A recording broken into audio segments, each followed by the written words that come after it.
Hello and good evening. My name is John, and I'm joined by MTG. I love this game. Spoilers, and we're playing Spoilers. Planescape Torment.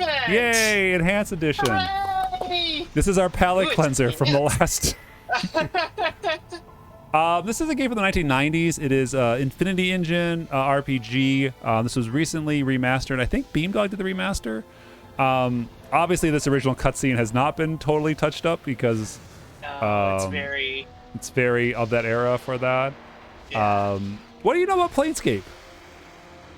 Whoa, all right. Well, God, this is timely because Wizards of the Coast just announced that they are going to be re-releasing the Planescape campaign setting in the coming in the coming year. Really? So we have yes. And That's really cool. Very excited.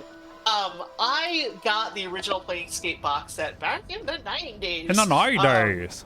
In the 90s when I was young.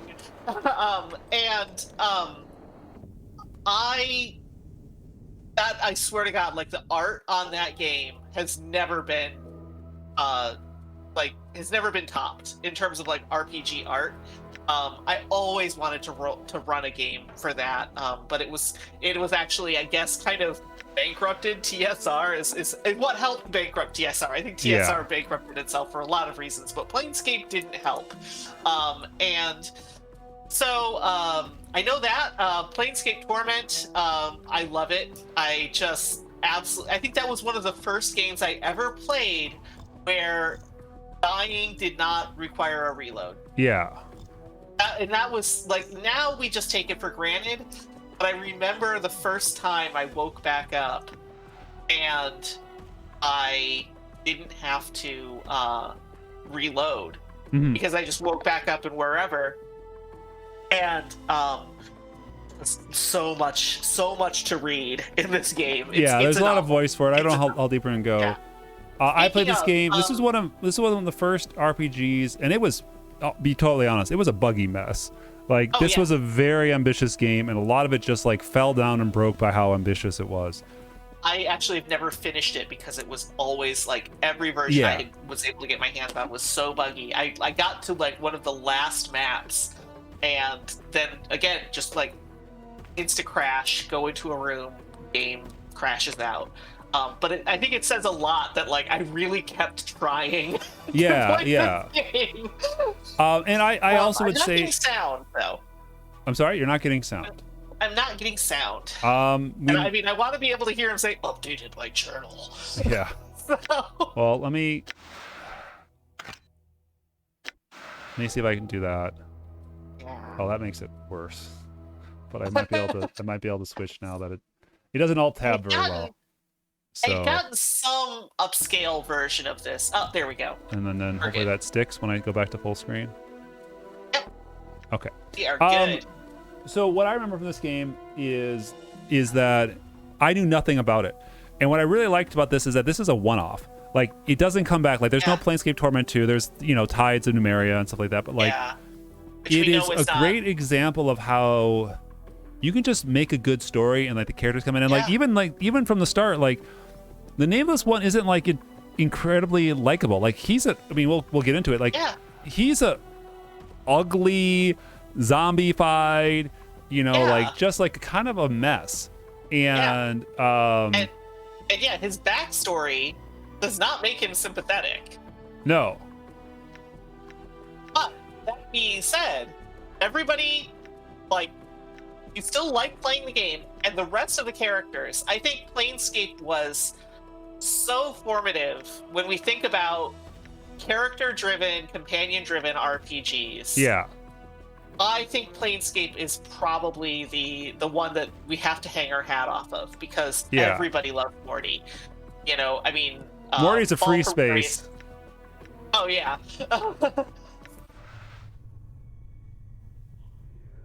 Oh wow, tiny. I think I can zoom in eventually. Hey, Chief, you okay? You playing corpse or you putting the blinds on the dusties? I thought you were a deader for sure. I think Planescape also had this interesting problem where, like, it's not the most well known. It's not like Forgotten Realms, where like people go, oh yeah, Baldur's Gate, Forgotten Realms, cool, I'm in, I'm on board. This is like Morty serves a very good surrogate, and it's very cliche at this point. Obviously, we're like 30 years out, but like the main character has amnesia.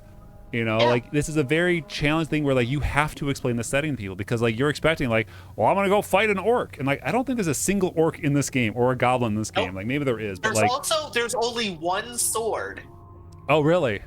Yes, that was one of the, like I watched Avalon's talk about kind of all of the tropes he wanted to bust with this game. Yeah. So it was like he didn't want there to be swords. Okay.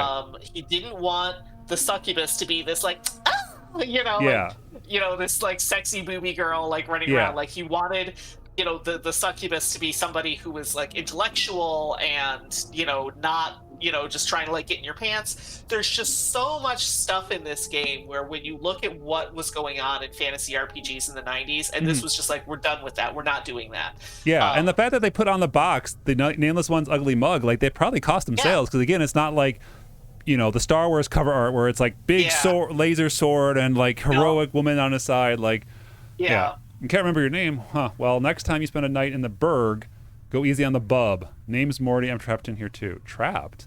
Yeah, since you haven't had time to get your legs out, here's the chant. I tried all the doors. This room is locked tighter than a chastity belt. I love how just like dirty Morty is. Yeah. He's dirty, and I think, this is one of those... we talked a little bit about this with Tides of Numenera, which is, this is in media res. You're getting good... You've got a good, interesting character who is helping to onboard you with a weird... You probably, like, unless you're me, and you, like, have read through the Planescape campaign materials like 5,000 times because you wanted to run it. You don't know anything about Sigil. You don't know that Sigil is basically like kind of Victorian, like working class. The City of Doors, right? That's what it. Yeah, the City of Doors, the Lady of Pain, all of this stuff. Like it's a spoke in the center of all of the outer planes. All of that. You don't know that, but he's gonna like onboard you really easily and really well. And speaking of onboarding, like one thing that's also really good about this is that like you start in this ship in the bottle kind of thing. It was like if you as a player do not enjoy getting out of the mortuary, you should bundle up that as a demo and be done with it. Like after you leave here, everything is open. You could go like a million different ways. Am I dead? Not unless you get scars aplenty though. Scars, how bad are they? Well, carvings in your chest aren't too bad, but the ones on your back, say, looks like you got a whole tattoo gallery back. Spells out something. Tattoos on my back, what do they say? Sticks of wash, send to yourself among your possessions journal. This is like Memento, right? I was gonna say, which came out first, the Planescape Torment or Memento? I think Torment did. I think Torment did, yeah. I think Torment was like, because that was 98, 99, maybe? Yeah. And, 99. Torment was 99. And, let's see, Memento was 2000. So, I mean, they were probably in tandem production. Probably, yeah. We got a scalpel. One of the things I love about Planescape is, and you get this a little bit in like some of the Fallout games, where you can min-max, and if you just drag your intelligence down all the way, all he does is like grunt. And you can just be so dumb that you can't even finish the game because like you just can't even talk to anybody. All right, we zoomed in a little bit. All right, there we go. So this looks better. I know they did a good job of cleaning up those sprites. I mean, it still looks okay. It looks okay. It doesn't look as muddy. But they also didn't really try to do any. They basically just up-resed it. It looks like. Oh, arrow key moves the map. Duh. Of course. This is for the 1999. Yep. Zombie worker. Key, and I think it's on one of the workers. Blankly, you is looking for a key. Examine the corpse, see if it's carrying a key. The corpse looks the one with the key. It's holding tightly in left hand. The thumb and forefinger looks around the death. It looks like you need to hack the corpse. I need that key. Corpse looks like you're not. Need the corpse in peace. Let's just talk to all the corpses first. But what I also like is like there's so many different solutions. Yeah. Does it have? It's carry a key. Heavily bandaged. The bandage may use the corpse to dispose of first. The key. They can't hear you. But I am special. Death couldn't kill me. My zest for life. I see. Yep. And then I don't want to just. there's interactable. Is it? I think is it tab that lights up all of the interactable objects in a Black Isle? I don't remember. In a while. One of them is map. Try hitting the tab. Hold down the tab key, or was it the Z key? Yeah, tab key. Tab key. So those are all the interactables. We have that door is locked. We've looked, and I think they've already been shown like we've already cleared them. But like, yeah, there's stuff to loot. No, I think the chest is gray that we've already. Oh, okay.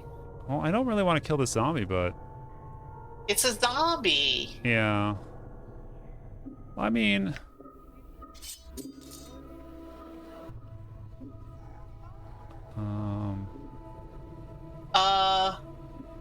Yeah. I mean, at least he doesn't like get all of his friends to come in. Yeah.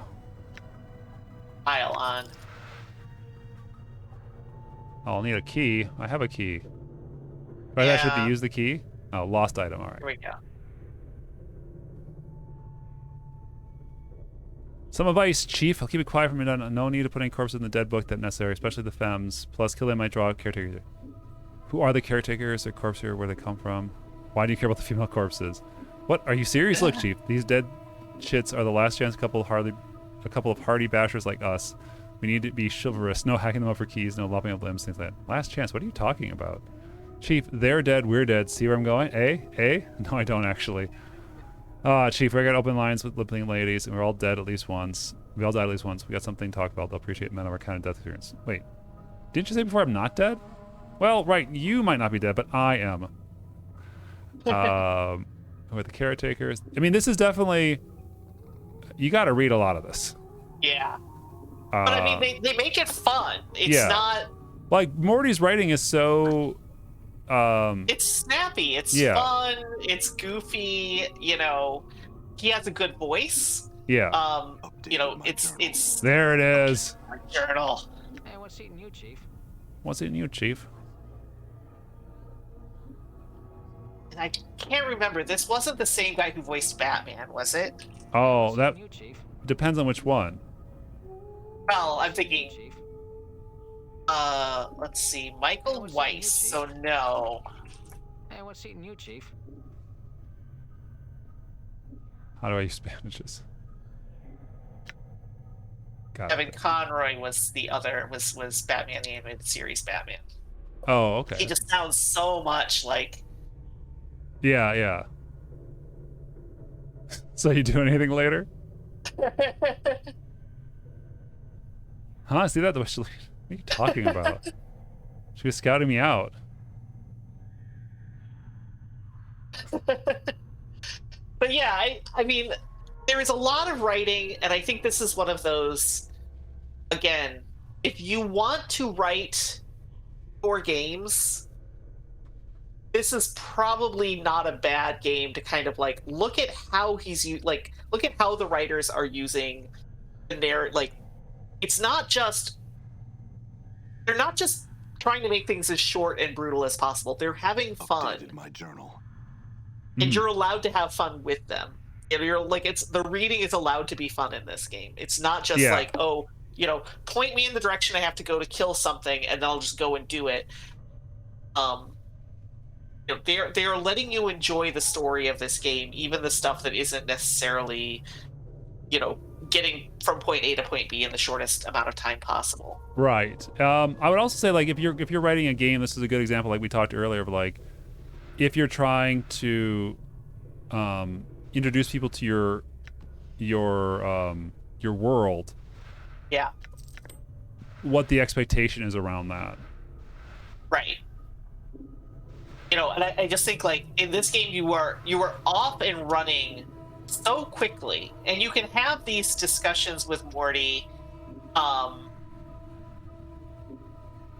you can have these, you know, like, you can kind of take your time on things. There's still a lot to do, but they're not putting you through this long, tortured kind of cutscene where you're just talking line and after talking line and after talking. line, yeah. Like in your mind palace while you're figuring out, like, you're doing this kind of thought experiment to try and figure out how your stats are going to shape up. Like you're just in it, you know. Mm-hmm.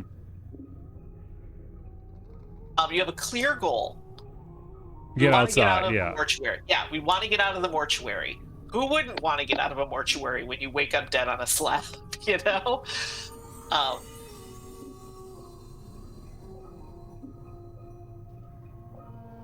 right. You know, I would. And yeah, I would say Nishka is probably not Nishka. Nishka was Baldur's Gate 2, not Baldur's Gate 2. Hey, can I not Gates 2. talk to Doll? Oh, there it is. I gotta click on their feet. We know, learn that. Yeah. Yeah. Very old scribe. Greetings. I'm gonna speak to the scribe. You might something. Dusty should be the last thing. Before one can finish, the scribe coughs violently. At a moment or two, the coughing spell dies down. You're swapping chat with the sick Dusties. Let's leave. Restless one. Restless one. Do you know me? Who are you? Answer some questions. My journal. Updated my journal. Anna was the name of the rogue. That's right. Oh, yeah, yeah. He's great. Or the mortuary. True death. Or the mortuary. Dustman. I like you're getting a lot of stuff about like this is not the first time you've woken up in the mortuary. Yeah, like the mystery is growing as you go through there. Yeah. How do I get out of here? No, what do we do here? Say that more than once. How are the dustmen that do not recognize me? My journal. Only I see the face of those who lie on slabs. Oh. You sound ill. Eternal bond. Might be something that help you. All right. Yeah, I would say that, like, you know, like this is definitely a game that you could get. I would say this game is 30 years old. That's a fact. I will say this game is 30-year old, but I would say that it still would have value for people to play in a way that is like, read through it. Examine the book again. Librarian, leave a corpse piece. I would say, like, if you were like, you know, what are some of the games that would be a definitive title to play as like to understand how games got to where they are?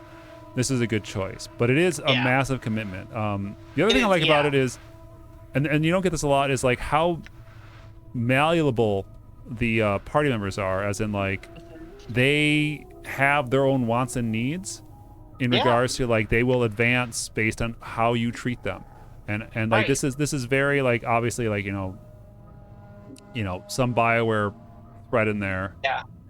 Help its balance. Aww.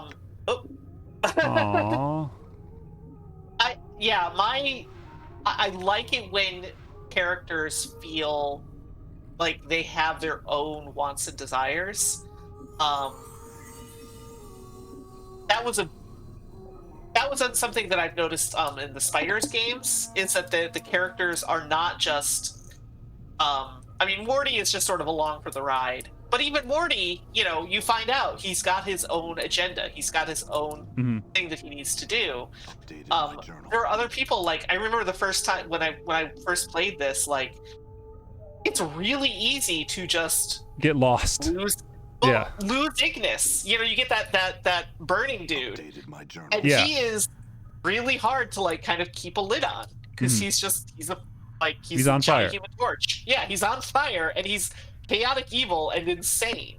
Yeah, when I say get lost, I don't mean like lost and like walk around me, like lost and like there is so many direct directions you can go in. Yeah, exactly.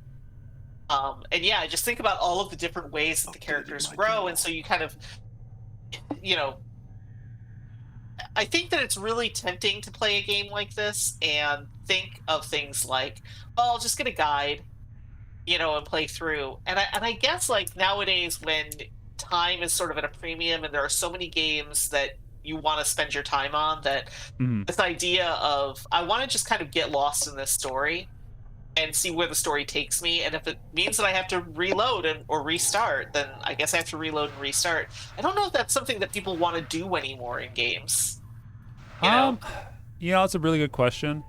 I'm not sure on, obviously, you know, like I will say this, like, you know, every game has its player, you know?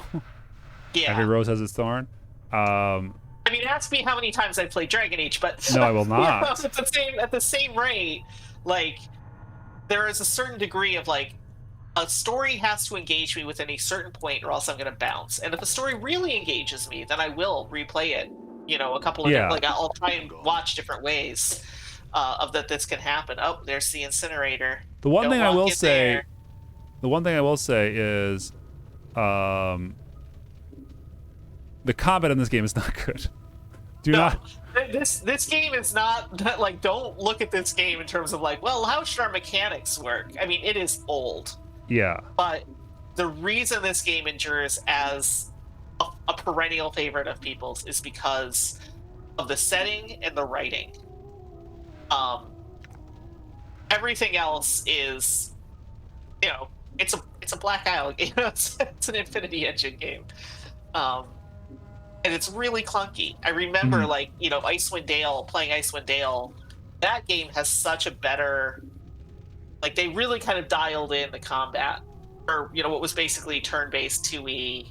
You know, pause, select, pause, select. Oh, Well, What's up? that did not Sure, go how I wanted. but now you have robes and you can like sneak out, Did I not take right? them? Don't want to part with that. We only switched. Done. Did I not pick up the robe? I thought you did. Oh, Morty has it. Oh, there it is. Oh, okay.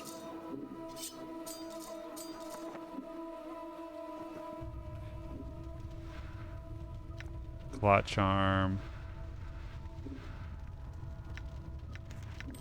Yeah. I would say that like I said, like All right. if as long as you're not here like looking for like a no, we've triggered everything. Everybody's mad at us. Yeah. This is where I would Kill the reload. Dustman, so. Hey, we're getting a little experience, but I think they reward you better obviously for Right. for This game is much more of a like you get RP. combat is the yeah. Combat is the last resort, and if you find yourself doing a lot of combat, Mhm. you've probably messed up. Oh, I'm so bad at this. But even though you messed up and now you're combating everything, I can keep doesn't playing. mean- Like this is Yeah. one of the first games, like you said, that doesn't have that has no hard fail state until like the very end, like at the very very end. Yeah. And that's really rewarding because like maybe this isn't the playthrough I want, but like I would say that Yeah. one of the things that games definitely benefit from are where my inventory is full. Oh, Morty will grab it. Yeah. Is when you have to live with your choices, you know. Yeah. And a lot of games don't work like that. They kind of sit in the land of, well, Okay. just keep reloading until you get the perfect run through, and that's not, you know. Or the choices aren't actually important. Yeah. You know, where they make it feel like you're making a choice, but then it turns out there was no reason. Like there was, like if you were worried about that, Yeah. they'll just find a way of hand waving away a choice that, you know, was maybe difficult for. Well, hair and flesh burst in flame. Well, good thing Morty doesn't have that. Yep. Gone. Yeah, I was just looking at it. See that? And I think that this game also does a really good job with like making your stats matter a lot, because like you get very many different props based on how your stats roll, how you roll your stats. Yeah, you want high intelligence, you want high charisma in this game because you will use them. And I think it's again like so many people in the '90s when you're playing, you know, second edition D&D, like those were the two dump stats. Like unless you were a paladin or a wizard, magic user, like yeah, you didn't care about those things because 9 times out of 10 you never needed to use them. And this one really like they made those stats matter in this game. Yeah. I'm not doing this puzzle right. Yeah. Yeah. This is Planescape Torment. I think it looks great in the Enhanced Edition. Yeah. I mean, Makes me this wanna is what I play it remember again. playing as a kid. Yeah. But being able to zoom out this much, I think it's a strong game. Like if you're really gonna have some time to burn because it's a long game, Yeah. the fact that like your party members don't like each other specifically, you know, like you have different people that are like, I will not work with that person. You get a very different game versus that, and I think that's actually really cool. Like I think more games should have party members who are like, no, I'm not gonna hang out with this person. You got to choose me or the other one. Right. Instead of having just everybody be like, oh, we're all best buds because you're our leader is a little less satisfying because, you know, we've all done that situation where it's like, you know, I'll hang out with Joe and I'll hang out with Sam, but Sam and Joe will not hang out together. You know? Right. Exactly. Yeah. You know, and I think that, you know, you get away with that in, you know, some of the later games because now you have like proper banter. Yeah. I don't think Planescape. I feel like Planescape had a little bit of banter. They will interrupt in it. for some banter occasionally. Yeah, sometimes there will be banter, but the you know, the party banter. That's one of those things. Like when I put together a party in Inquisition, it's like it's gonna be Solus, Vivienne, and Sarah, and I'm just gonna watch them just tear each other apart. You know, because like I like that. I like when people don't get along. You know. But you know, this one I feel like it's more realistic. Of like, I'm not, you know, they have their own motivators and stuff. Yeah, like Dakon is not going to be okay with Ignis. You know, I kind of wish I had a later game saved to like show off different stuff about it, but yeah, I think this is solid. Like your alignment does change as you go through it. You know, I think it's really good. It is a very, like, again, just I can't stress enough, especially after that last game we played where it's like there's no mystery to solve. Mm-hmm. Like you know, this one there is a mystery, and it is just like every card is turned over at a deliberate pace. You know, there is a real sense of, you know, you are being kind of led through this story, and you are also leading the story because it's interactive and you're able to kind of shape it as you go. Yeah. Just I don't think people appreciate how difficult that is. You yeah, know? Yeah. And that's, I think, that again, this game has staying power because of it. For sure. Oh, now we got a club. All right. That's. All right. All right. All right. Cheers. Cheers.